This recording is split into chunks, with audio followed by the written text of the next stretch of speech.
my dear friend, Professor Munski, that's quite an introduction. But Professor Munski is quite an asset in his own right. He's a senior faculty at UND, Department of Geography, and he's also... For the time being, it's geography. What are they going to cut that? Oh, who knows? Who knows? But here, Professor Munski joins the town and the gown because he is also a community activist in the North End. And when I say activist, I mean hands-on. He's like laying sod at Skidmore Park, and yeah, he's quite an asset for our community.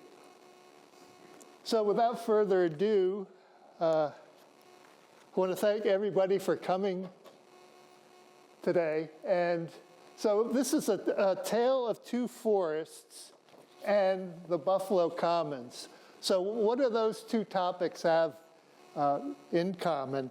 They're both topics in environmental history.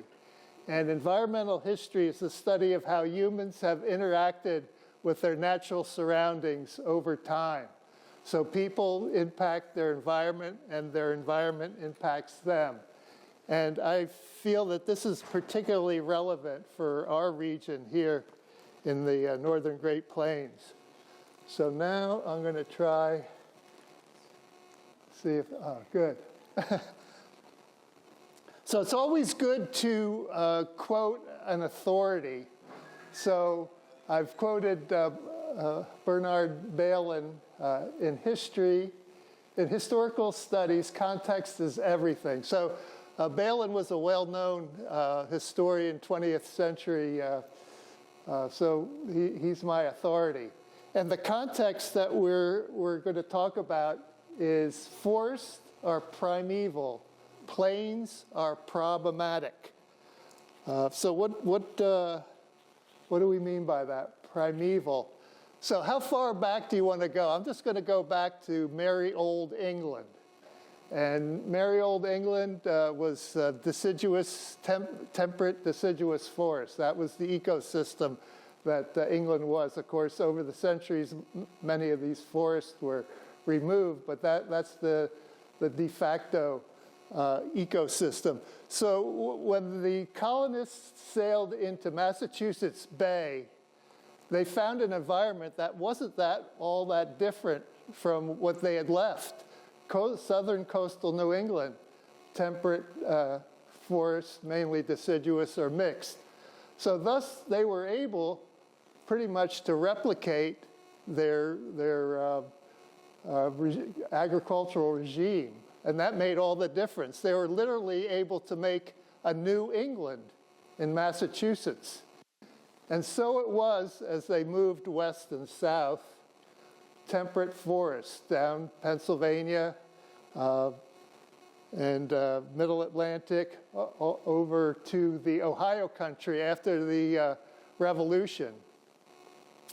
So in the early 18th or early 19th century, the settlers' agricultural settlement had made it to the Ohio River Valley, and the popular historian David McCulloch called that the new New England. Not only were many of the settlers from Massachusetts or Connecticut, but again, they were able to establish that general farming regimen that they had going west, or in the past.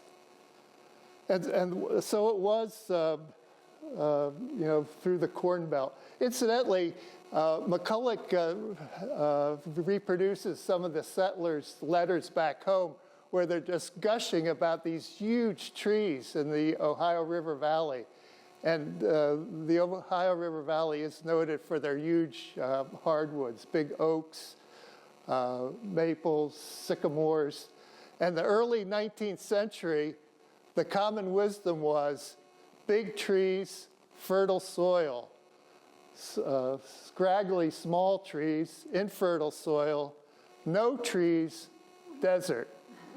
So thus, this was the great American desert, idea that somewhere out there, was this worthless ground. But in Ohio, things were still good.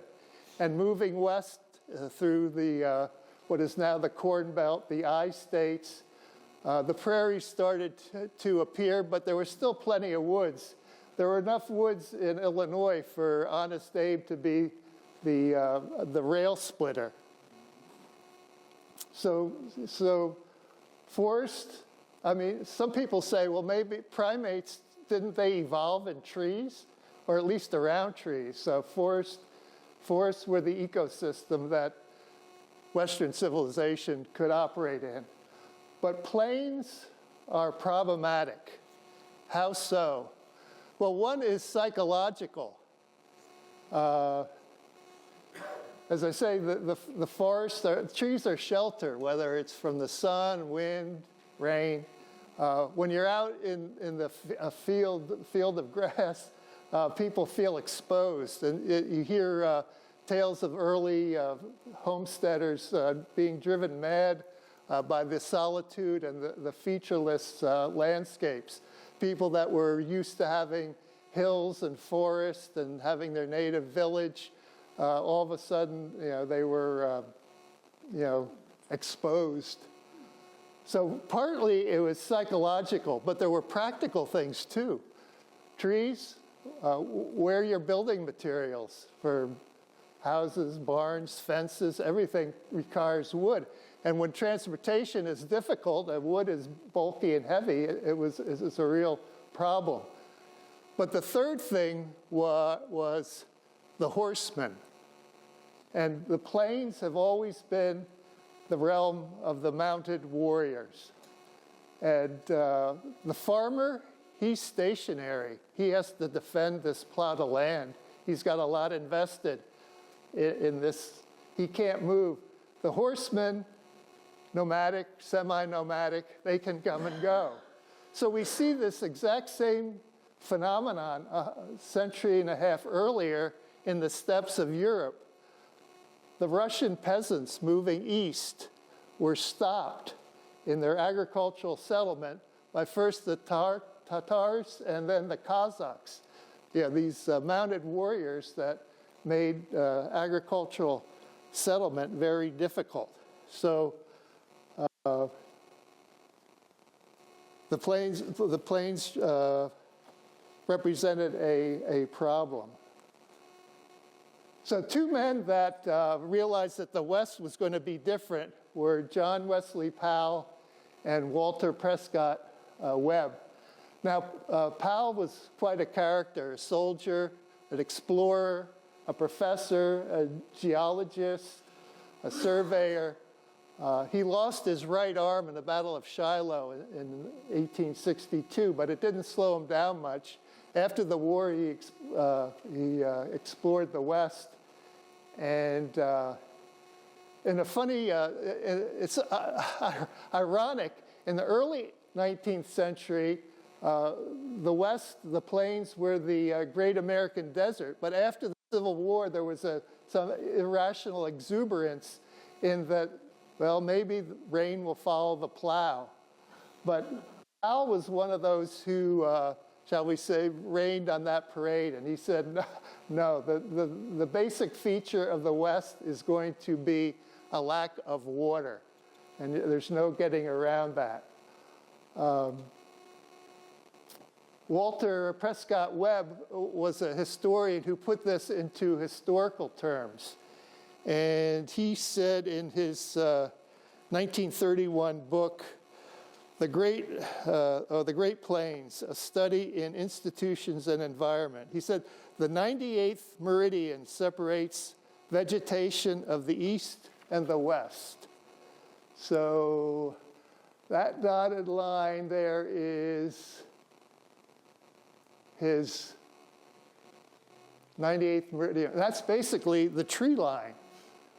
I mean, very roughly. And it's also the 20 inches of rain. So if you have more than 20 inches, you're going to have forest cover. Less than 20 inches, you're not. So, and that made all the difference. Again, Webb is the one who said, yeah, rainfall, moisture, precipitation, whatever you want to call it, is a defining characteristic of the West. So you can see oops, uh-oh. Okay. So you can see after they got to this treeless line, they kind of leapfrogged, and we see settlement in California and Oregon. They didn't think the Great American Desert was... So what to do? The government wanted this land settled. They needed some incentive for people to settle this treeless plains. And the Homestead Act of 1862 was a direct result of the government's desire to accelerate or incentivize the agricultural settlement of this treeless plains. And Beatrice, at the time it was the Nebraska Territory, rather later the state of Nebraska. That was the first homestead settled as people ventured into the plains area. Julius Sterling Morton was territorial governor of Nebraska, later became a journalist. He, 10 years after the first homesteader came, he had the Nebraska state legislature proclaim an Arbor Day, basically a holiday to celebrate planting trees. And then he also founded the Arbor Day Foundation to spread this idea throughout the whole country. So I think it's significant that Arbor Day did not originate in Massachusetts or Pennsylvania, but in Nebraska. And so he was instrumental in that Arbor Day, a Nebraskan. His son, who had a rather unusual name of Joy Martin, he was a tree guy also. Joy Martin founded the Morton Salt Company and made quite a bit of money. He established the Morton Arboretum. It's one of the top arboretums in the country west of Chicago. He also gave his father's home to the state of Nebraska, and it's now a state historic site that you can visit. There's this arboretum, and so as soon as the settlers started going into the treeless plains, trees became a big issue.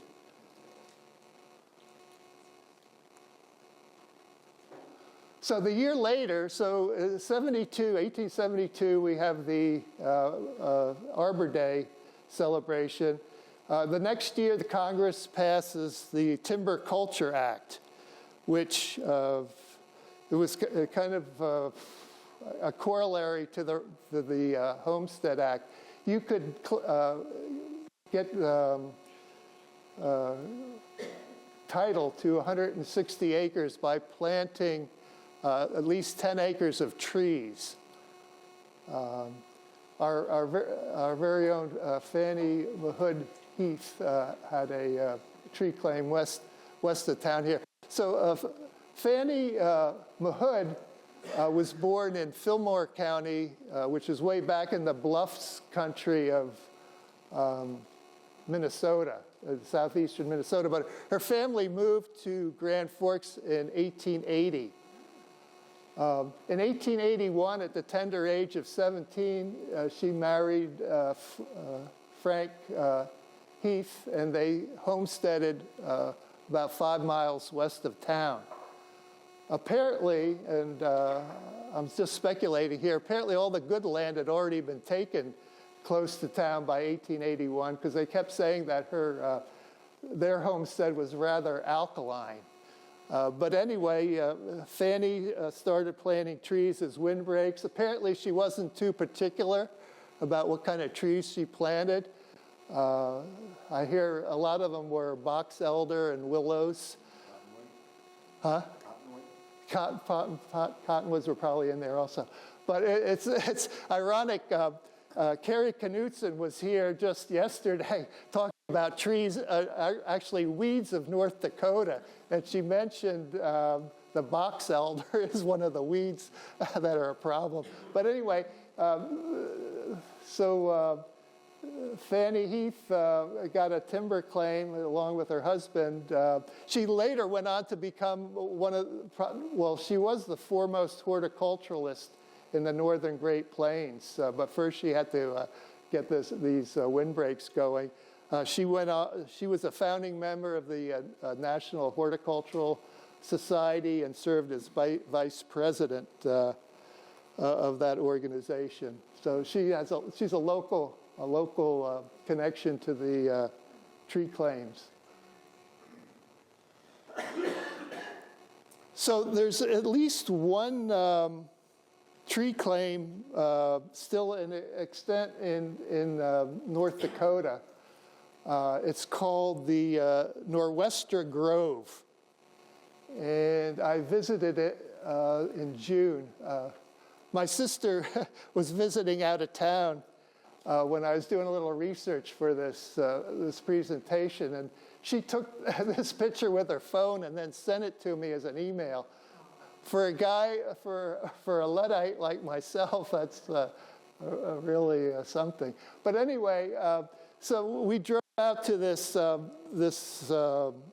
Nor'wester Memorial Grove. It's owned by the North Dakota State Forest Service, 12 acres, supposedly planted in 1888. They're all cottonwoods. It's a 12-acre grove of cottonwoods. And I'd like to direct your attention to that tree behind me. That tree, that is a 135-year-old cottonwood. Well, how old are those cottonwoods out there? I mean, look at the diameter of that trunk, and then compare it to, say, the cottonwoods out there. The girth is like, so are those 300 years old? I don't think cottonwoods live for 300 years. I think that perhaps, the grove looked quite healthy, but I think they had a very slow growth rate. I'm not sure how to interpret that. But anyway, the thing is that the Timber Culture Act was the federal government getting directly involved to encourage citizens to plant trees on the treeless plains.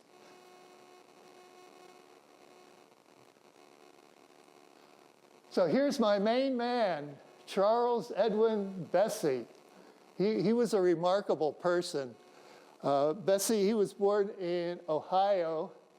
He was educated in Michigan State Agricultural College and Harvard. He taught at several places, including Ames, but most of his career was spent in Lincoln at the University of Nebraska. He was very much into teaching. He was the editor or author of 8 textbooks for high school or college students in plant and soil science. He is also an administrator. He was dean of arts and science and eventually the chancellor of the university. He was a founding member and eventually president of Americans for the Advancement of Science, American Association for the Advancement of Science. He was instrumental in getting the experimental stations, the USDA experimental stations attached to the land-grant colleges. Also, in 1908, he awarded a degree, a master's degree in agronomy to a young foreign student by the name of Carlis Ulmantis.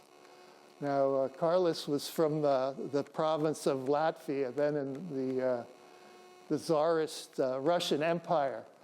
But 12 years later, this Ulmanis became president of the new Republic of Latvia after the Romanovs fell. Poor Carlis ended his days.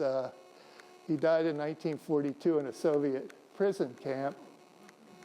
But like a phoenix coming from the ashes, his great-grandson, Guntas Ulmanis became president of the new Latvian Republic 50 years later.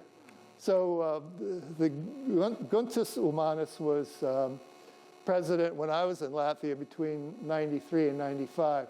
But anyway, I'd like to think that Bessie had some small influence on the history of Latvia due to being a teacher and mentor to the first president. If you wonder why an agronomist became president, well, Latvia was a very agrarian rural country before World War II, so it wasn't too unusual that agronomists would be head of state. Anyway, all this would have been long forgotten except for Bessie's pet project that literally put his name on the map. And that was afforestation of the sandhills of Nebraska. Bessie thought that if you plant trees in the sandhills, they'll grow. And there was a great need for timber. And he convinced Gifford Pinchot, who was the head of the Forest Service, that this would be a great idea. And Pinchot was a very close personal friend of Teddy Roosevelt.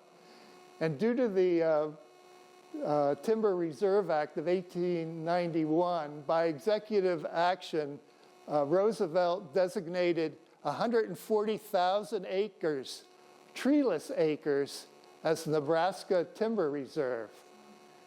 So no trees, timber reserve. Well, they also established a tree nursery in Halsey.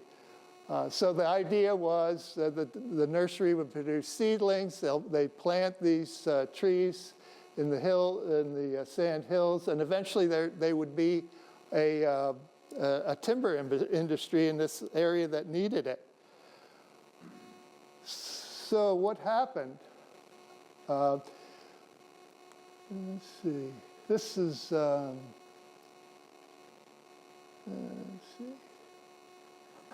That's the Nebraska, South Dakota line. Here is the Nebraska National Forest. So decade after decade, they planted trees there. Long after Bessie, Pinchot, and Roosevelt passed on, this project continued. Eventually, they planted 25,000 acres of trees here in the sand hills, and most of them did survive. So Bessie was right that if you plant trees, most of them will grow, but it was never commercially viable. The growth rate was too slow. Most of them didn't self-seed, but what happened, unintended consequences, what happened is that the area became a regional recreation area. So there's now a Bessie recreation area. They renamed the nursery in his honor. So I camped there in June 2022. It's a very nice. It was a very nice area of these planted pines, campgrounds. There's a trail that you can go up. There was a lookout tower. The Middle Loop River, you could go swimming and fishing. You could tour the nursery if you call ahead. The only complaint that some people had of the area was the ATVs. This being rural Nebraska, they're very much into ATVs. I was there in the middle of the week, Tuesday, Wednesday, Thursday. I didn't see any ATVs, but as I was leaving Friday morning, 2 pickup trucks pulled up, pulling trailers with ATVs, so it was probably going to be a hot weekend there at Bessie's recreation area. It was, at the time, 25,000 acres was the largest hand-planted forest in the world. It's since been bypassed by China many times over. Is that privately owned or federally or state? It's a national forest. It still is, okay. Good. Yeah. So it's federal. It was all federal. The federal nursery. I don't know. After these guys, after Bessie Pinchot, and Roosevelt all passed on. Was there some kind of mojo that kept this project going year after year? Actually, no, it wasn't magic, it was politics. It was George Norris picked up the mantle after these original guys had passed on. Norris, for 40 years, he represented Nebraska in Congress, and he always sat on the Agricultural Committee, and the Forest Service is part of Ag, not Interior. And Norris always made sure that Bessie's project was funded. So it continued. It was, as I say, it was a kind of an unintended consequence of getting a recreation area rather than timber production. But so really it was the what we call the progressive era that really got tree planting going. Then the twin crises of the 30s, environmental and economic, really spurred tree planting into high gear in the plains. As you probably know, the 30s, very low commodity prices, depressed agriculture, high unemployment, as well as a drought that promoted wind erosion. So kill two birds with one stone. Plant trees to help the environment and put men to work. So in 1935, the Prairie States Forestry Project was undertaken. Labor, CCC boys, and WPA. Of course, CCC, young guys in work camps, 17 to 25, single guys, learning some job skills, getting a work ethic. WPA, older guys who live at home, local guys. But together they planted millions of trees. In fact, this project here, it says, Plains farms need trees. Prairie State Forestry Project. 220 million trees were planted. It said, let's see, according to the archives, this was the largest conservation effort ever undertaken by the U.S. federal government. A massive effort to alter the climate and ecology of the Great Plains. So these dark areas here, obviously they weren't going to plant trees in all those dark areas here, but those were the areas designated for these shelter belts or windbreaks. See, this is their ideal of these small rectangles, and that's the bad farm with no cover there. Here's another kind of a simplified,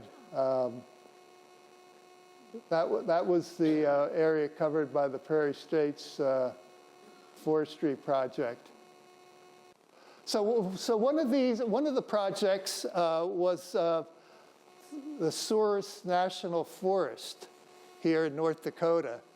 And if you've never heard of the Souris National Forest, it's not surprising, because it was actually the forest that never was. It was planned, but never implemented. So, there we go. So looking at this map, to get you oriented, this is Route 2, and there's Towner. So the idea was that they had, in 1931, they put together, in a section, 640 acres west of Towner, was the Denby Experimental Forest. And they're going to plant a bunch of trees, see which ones grew, and then use them as a seed source for the Towner Federal Nursery. So the nursery is a couple miles north of Towner, and the experimental forest is about 5 miles west. And the tri-county area of Towner is the county seat of McHenry County. Towner, 500 people, 5,000 in the entire county. Just to the east of Towner is Pierce County, and then Bottineau County goes up to the international border. So the tri-county area was going to be where this Souris National Forest was going to be.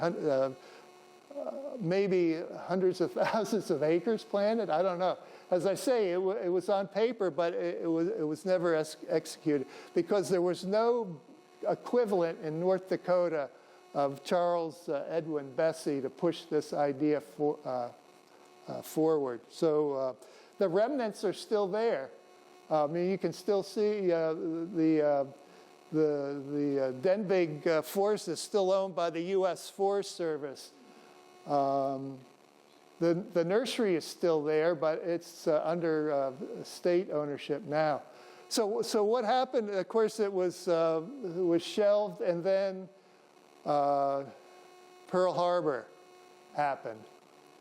The Prairie State Forest project ended. The CCC ended. The WPA ended. The Towner Nursery closed down. So that was it. The war put an end to any idea of a Souris National Forest. The nursery remained closed for 9 years, and when it reopened, it was under state ownership. The Fed had passed it on to the state, and if you're a homeowner in North Dakota, you can buy nursery stock from the Towner State Nursery. And here, if you're interested, this catalog, it's a few years old, but if you're interested in what they have to offer, you can take a look. I took a tour of it in 2022. If you go there on an off, don't go there in spring and expect a tour, but in August, they'll show you around. It's quite interesting. So that was the, you could say the 40 years from the Nebraska Timber Reserve, 1902 to 1942. Those were the apex of the tree planting in the Great Plains. Here's something about the Denbigh Experimental Forest. I was out there in August. Nothing's been planted since 1940. So some of the trees are dead and dying. A few of them have done fairly well. So it's interesting you can walk around. I hear it's a good birder spot. From what I saw, the pines seem to have done the best. Ponderosa pine seemed to have been pretty well, and the introduced Scotch pine. The Scotch pine didn't do well in the Bessie experiment. So, how is all this effort? I have to say, after the war, these efforts did continue as far as tree planting, but the urgency was much less. The Bessie experiment continued into the 40s, after the war, 50s, maybe even to the early 60s. But really, how much did they affect the ground cover? So here are the top 5 and the bottom 5 states as percentage of forested area. And obviously, there is quite a regional difference. 3 of the top 4 are in northern New England. Maine, number 1, New Hampshire, then the West Virginia, Appalachian, Vermont, another northern New England, and Alabama. You might think Alabama is an outlier, being in the South, but it's not, because the next 4 or 5 states are all from the south.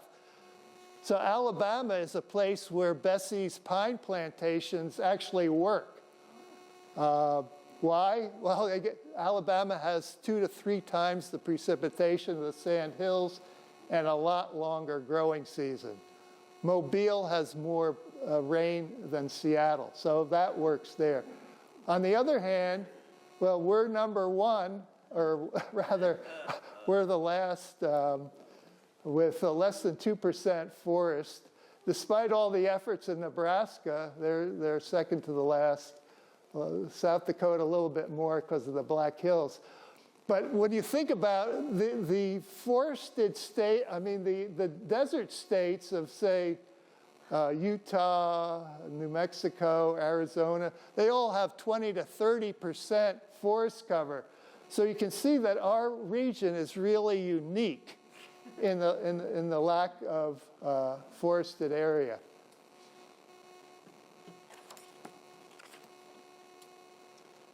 Let's see, how are we doing for time? I think we're all right. Here's some more sand hills. Okay, update. Well, here's the sand hills. Update. I was at the Bessie Recreation Area in June 2022. Things were green. It was nice. But it turned out to be a long, hot summer drought.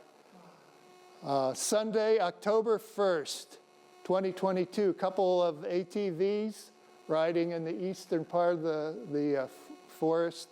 One of the machines rolled. Gas spilled on hot surface. Machine caught on fire. Windy, hot, quickly spread to surrounding vegetation. 4 days later, 19,000 acres burned, including 5,000 acres of Bessie's forest and another 14,000. So what to do? Usually the Forest Service tries salvaging after a forest fire. Some people wanted them to do nothing and just leave it, revert it. They did do a salvaging project. So irony, Bessie's forest, they did get commercial harvesting, though at fire sale prices. I called the headquarters back in January to see how things were going, and he said they were still clearing out these what they call snags, these burnt trees. He said a lot of them they're just chipping them. I'm not sure what they're going to use. Maybe semi-loads to landscape contractors in Omaha and Denver. I don't know. He said the best stuff they could use as fence posts.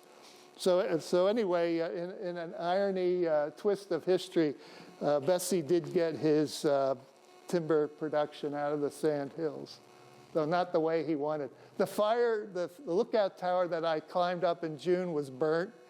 The steel frame is still there, but I guess they haven't repaired it. There was a 4-H camp that was burned to the ground. The nursery, most of the nursery was intact. That wasn't hurt. The headquarters and the campgrounds were all spared, but there's a lot of charred. The guy said that the landscape looks quite a bit different. A lot of charred trees. I asked them if they're going to replant. The locals want the forest replanted, even though one of their own was probably the one who caused the fire. They want it replanted. A decision hasn't been made. I doubt if they're going to replant all 5,000 acres. My guess is they'll probably plant some of them closer to the recreation area. So here's more than Nebraska sand hills.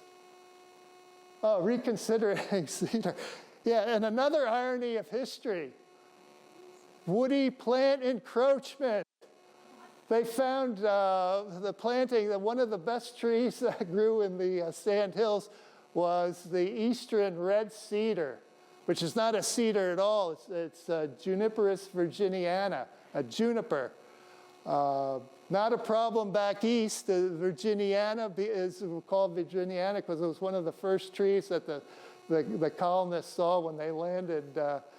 But it's not a problem in the east, but in the sand hills, it's extremely prolific berry producer, and the birds love the berries, spread them all over, and they can form these impenetrable thickets that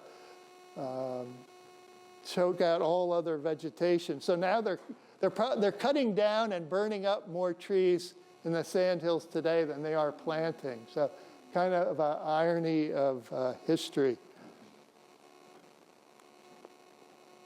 So future. Historians are not supposed to deal with the future technically. We're only in the past, but it's really nice to speculate. So what's in and what's out? Large-scale afforestation. And afforestation, of course, is planting trees where none have existed within recording time. That's out. Here, it's out. But China, the Green Wall of China, hundreds of thousands of acres trying to, in northwest China, trying to keep the dust storms out. The jury is still out. Is that effective? I don't know. There's still dust storms in Peking. But as far as, North America, that's out. And the massive shelter belts of the Prairie Forestry Project are also out due to current agricultural practices. Huge machines that need room to operate. No-till, minimal till, supposed to,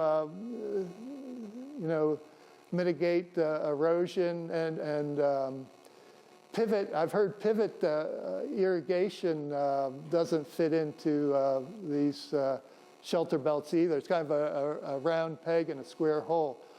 What's in?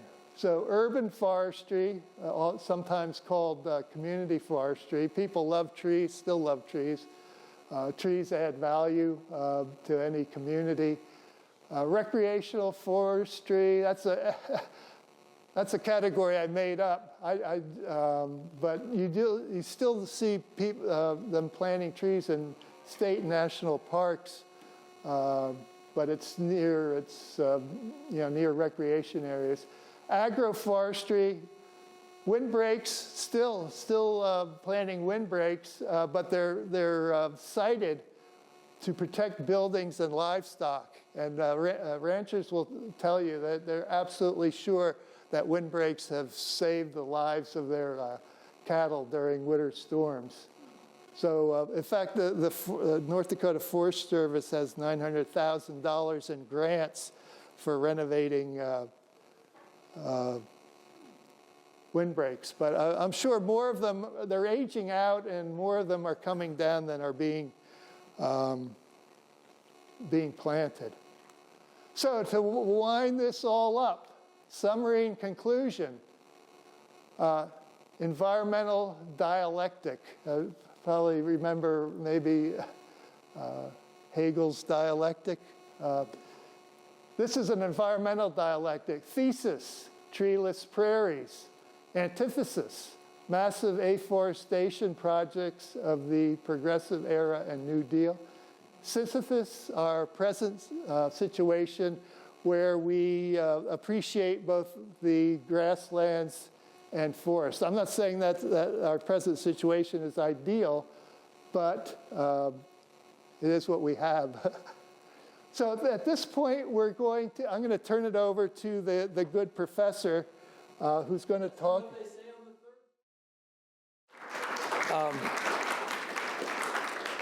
Nelson says that he is a Luddite. And I too am a Luddite, but I'm the responsible party for cut and paste. I know just enough about putting PowerPoints together that I don't know, Nelson, were you satisfied? It was a great job, yeah. Yeah. I have to thank Professor Munski for the PowerPoint. He kind of technologically inept. Oh. So he took over. Well, you know, Nelson, I was talking to my buddy, and I said to him, you know, Johannes, this movable type thing is not going to go anywhere. Because the students are sure I've been around since the Gutenberg Bible. But I'm here for just a few minutes to try to put some things into a form of a context. And, it takes a village. So could Andrew, one of the two Andrews, if you look at on that pew next to the one Andrew, did I put all that stuff there? No. I didn't. Oh, geographers, we get lost all the time. Okay. So, we will get you done, because I'm just I'm just kind of a teaser for a future presentation, which is somewhat related, and I will back out here. Part of what was presented is the importance of the trees and how it's so valuable to make things livable. And there was a time back in the 1980s where the poppers were proclaiming that this part, and I have to be careful here,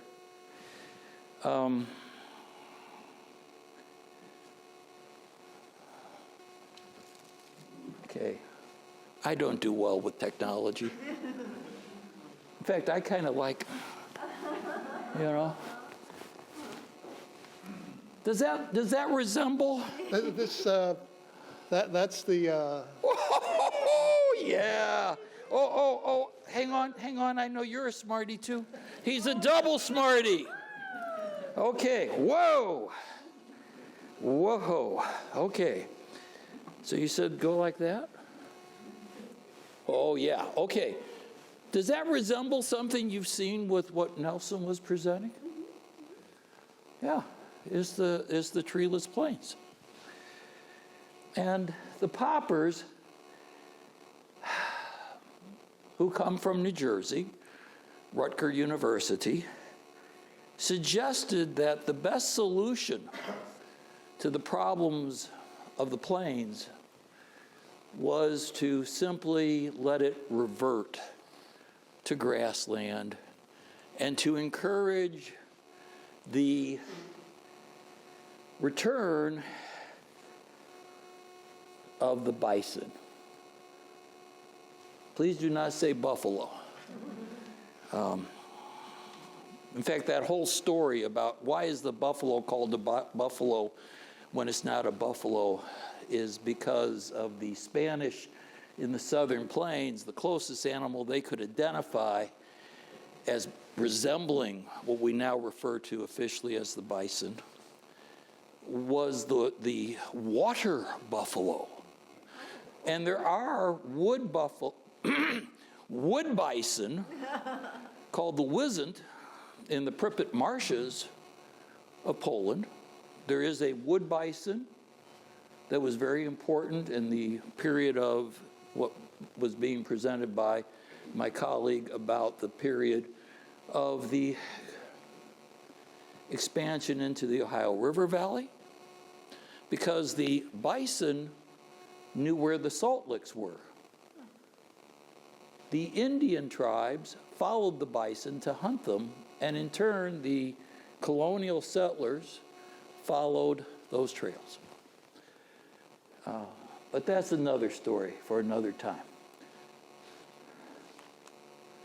So the poppers, oh, gracious me, they talk about how the plains are burnt right flank of the western desert and how it's just such an awful place to be. And in the late 1980s, they offered the Buffalo Commons as an alternative to the boom and bust cycles, 1987, 2002. Now, they foresaw the plains and new land uses that fell between traditional agriculture and pure wilderness. And so they wanted buffalo and other native bison and other native animals to replace the cattle, a non-native species. But there are a lot of non-native species. So the idea was to diminish the overall pressures on agricultural land in the plains, and had nothing that, and at the time, it seemed like this made sense, that the plains were depopulating, but there were other factors that need to be taken into account. So if you consider between 1950 to 2007, here we go again. Okay, this is 1950 to 2007. Blue means growth. Brown means decline. Do you... Well, you know, I'm a historical geographer, so going backwards makes sense. Okay, so what do you notice?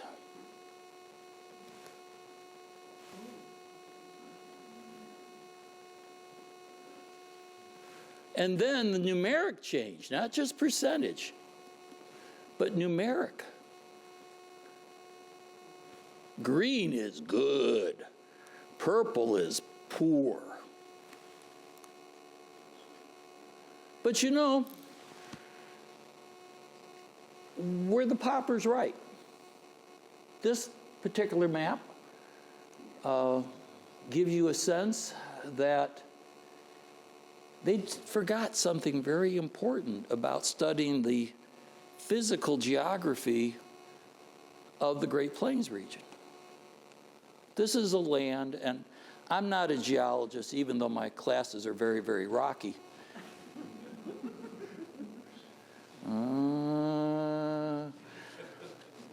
I don't know, Mr. Jenke. This is a tough audience. This is a tough audience. But this is a part of the lands that have sedimentary type structures that are really, really good for fossil fuels. Now, if you look here, the treeless area is one where, in some parts of it, the greatest growth has been occurring. So this cyclical boom and bust, I can assure you the price of bison meats isn't doing what it ought to have, and it hasn't really caught on. And as a result, you've got to find something else. And what the poppers forgot was that this is a transit area where traffic moves east-west. There are some very important corridors, especially for transportation using railways. It's important for pipelines. It's important for roadways.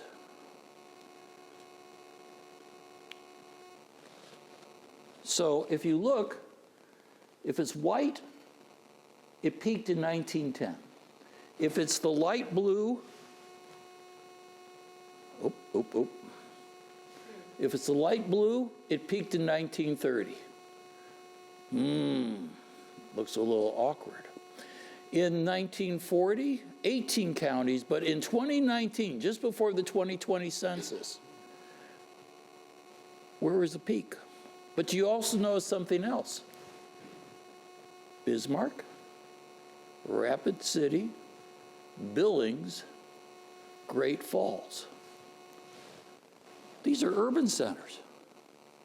And urban centers need urban forestry for quality of life, plus to protect you from urban heat island effects.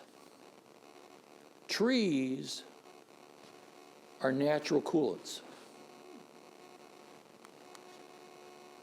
And of course, U.S. Census, yeah, there we are.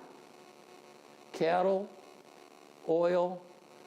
We've also got what the poppers never considered, wind farms. So we have a whole toolkit of possible alternatives to keep population going. Now, there are factors that when you have consolidation of rail lines, and it's a good thing we have an economist here, okay? A couple of people who understand economy much better than I do. Yeah, your population, if you consolidate grain terminals and create the big inland terminals, that's going to affect population. But you also can develop places that have a higher quality of life. And the annual percent change, biggest increase, this was 2020. McKenzie County, Williams County.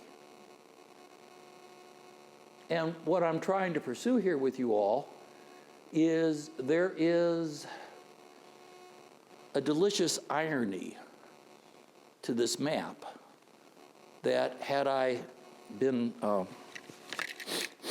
not technologically savvy, I must have used the wrong program, but I have a map of where is the greatest environmental dangers for the United States.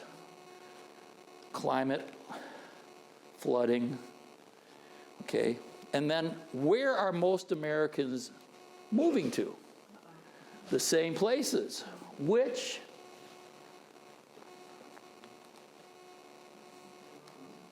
oh yeah.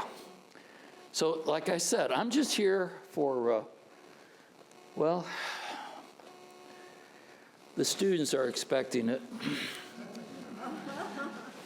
I'm just here for comic relief, but also as a teaser to suggest that in the future, maybe we should talk about the future of the Red River Valley and the Great Plains as being a refuge for people fleeing environmental catastrophes of the Gulf Coast and the East Coast and the West Coast.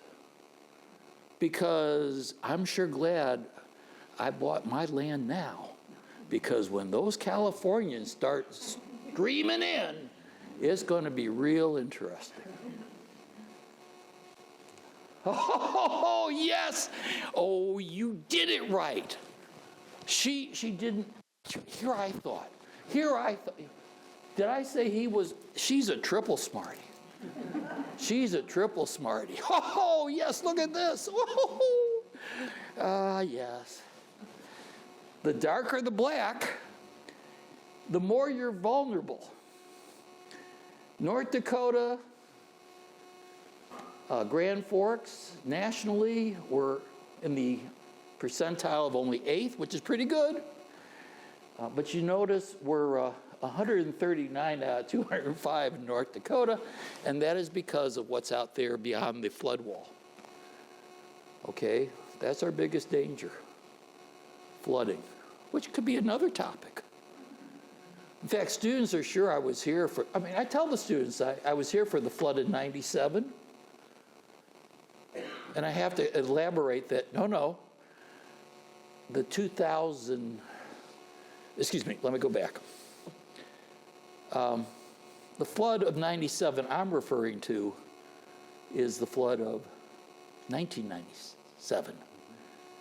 I am not, as much as they think I was here for it, I was not doing anything in 1897. Although in the floods of the 1850s, I was helping Norman Kitson make sure the supplies got through the right place. Okay? I happened to be out of town that week in 1897. So this could be, and I think let's do it. 301. 301. So now, you put up with me, and fortunately, you've had Nelson's extremely fine presentation. So we want to thank you for your attention. Maybe this will come up another time, but if you have questions, I know just enough to be dangerous, and I'll probably defer to Nelson because he truly is the expert. I just do a little technical here and there. So thank you very much.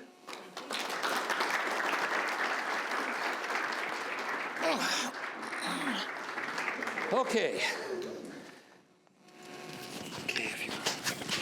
Or are we past recording? I have regarding you have the picture of what was referred to as the last tree claim. I don't know if it's the last one, it's the last surviving or documented. Yeah. That's my question was, I've seen a number of tracks that I'm pretty confident were tree claims. I mean, this is in recent years, and in my youth, I remember camping in one. But, so I'm wondering, who came up with this designation and how did they do it? Well, that's a good question. It's the North Dakota State Forest Service. I don't think that they said that this was necessarily the last surviving, but it's one of the documented that you can visit on public property. I might make it a little bit clearer. That's where it was in what? Where is it?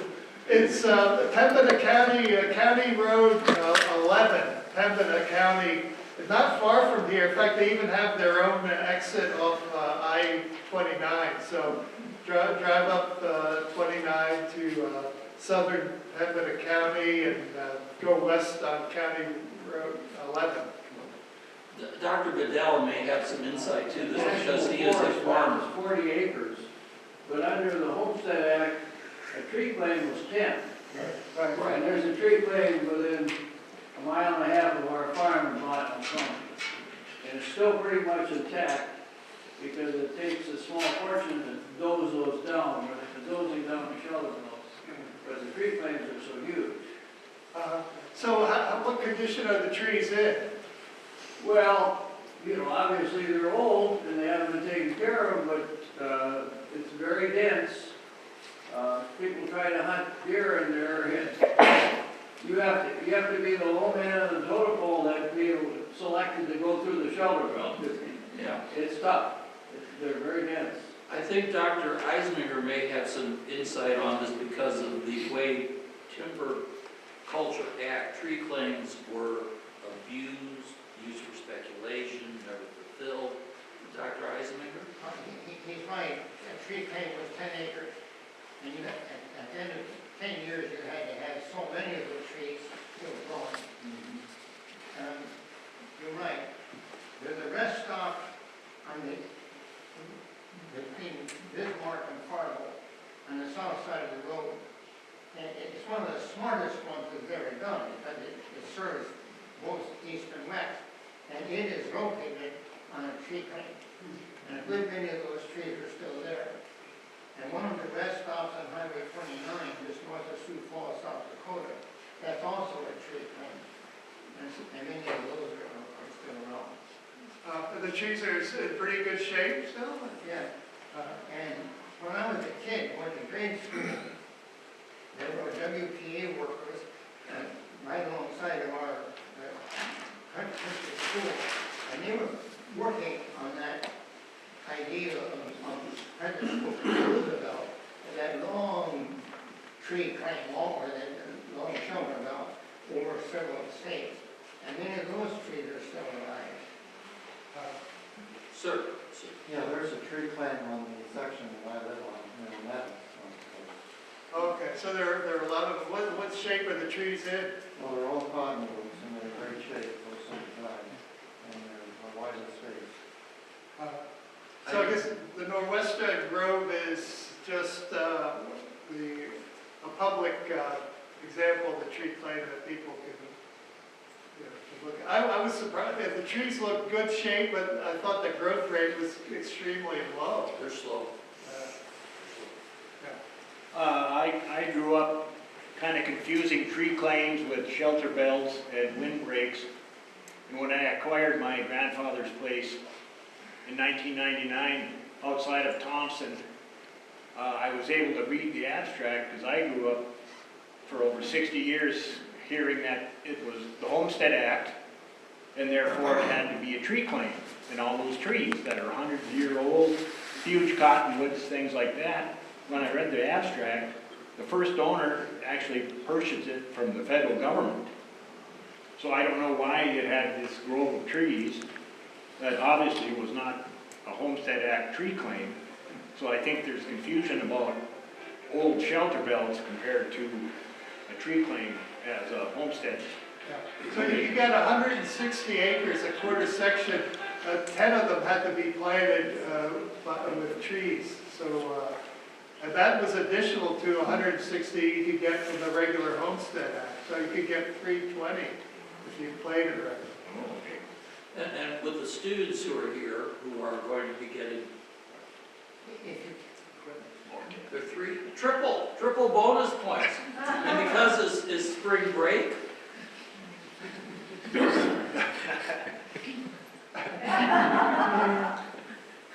with geographic information systems, what you're talking about, if they go back to the original records, you could make a map showing which properties were homestead, which were Timber Culture Act, which were, there was a time with the WPA shelter belts. But so oftentimes what would happen is speculators would come in and they would claim for a tree claim, not do what they were supposed to do, and then sell it out. That's right, the program only lasted 18 years due to fraud. They cut it off in 1891. So there was The Gilded Age. The Gilded Age. Sir. I'm just wondering what most North Dakotans would prefer in terms of alternatives. Our state being flooded with Floridians, Texans, and Californians, or the alternative possibly, let's say on I-29 or I-94, occasionally having to slow down for bison crossings. This could be a doctoral dissertation. But see, I was kind of hoping that maybe the Canadians would take mercy on us, at least here in the part of the Red River Valley that is part of the historic Assiniboia, and we could join current. But that, I have relatives north of the 49th, so I got to do everything I can to appease them. Dr. Eisminger. We have to give a little bit more due to that necktie with Dr. Munski. Many of us have never heard of the Popples. And if you want to find out something about the Popples, there's a large collection and special collections in the Chesterfield Library. The Northern Great Plains History Conference met in La Crosse, Wisconsin, just after the Popples came out with their idea. And they were the speakers at the banquet at the conference. Today, most banquets like that have security, especially if there's going to be liquor served. Well, Popples that night wished there were security there. Oh, yeah. It was one of the largest attended banquets I have ever seen in the Northern Great Plains History Conference. And the Popples presented their idea, and they barely got out of the room with their hair. I have never seen a group of history professors as rabid, as acrimonious, as bitter, as threatening as they were. Today, the Popple thesis doesn't mean very much. Many of you have never heard of it. What they wanted to do, what they were suggesting, this is Dr. Munski mentioned, because the plains are becoming depopulated, and because the aquifers are becoming depleted. Yes, let them go back to the buffalo. Some of you heard about Ted Turner. You know him associated with that famous, you know who I'm talking about. And he has been doing that. Ted Turner is the largest single landowner in the United States.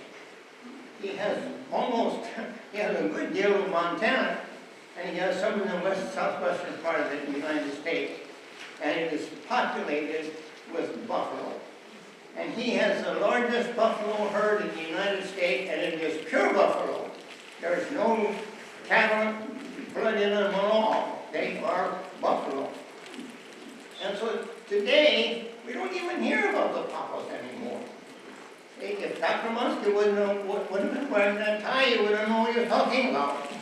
But just after they came up with that idea, it was a remarkably controversial idea. The Papa couldn't possibly have anticipated the oil in western North Dakota, for example. They couldn't possibly have anticipated the new crops that are growing now. They don't need quite so much moisture as they did back then.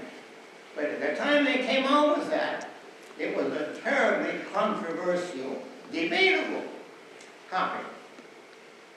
Thank you, Dr. No, thank you, thank you. We have time for one more question. Did the National Geographical article, Oh, did yeah. that come out of the Poplar Oh, species yeah. type thing? It was all connected. Don't get me started. We'll be here till 4 p.m. or longer. But, yes, but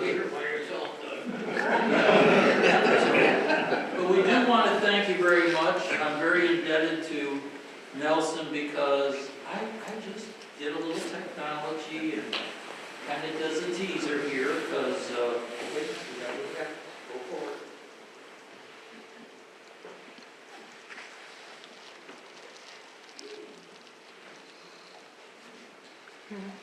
Possible coming attractions. And we might do a survey right now. How many of you would prefer to see Floridians arrive? That was 0. Floridian. How many of you would prefer the Texans? How many of you would prefer the Californians? No. How many of you would prefer bison crossing?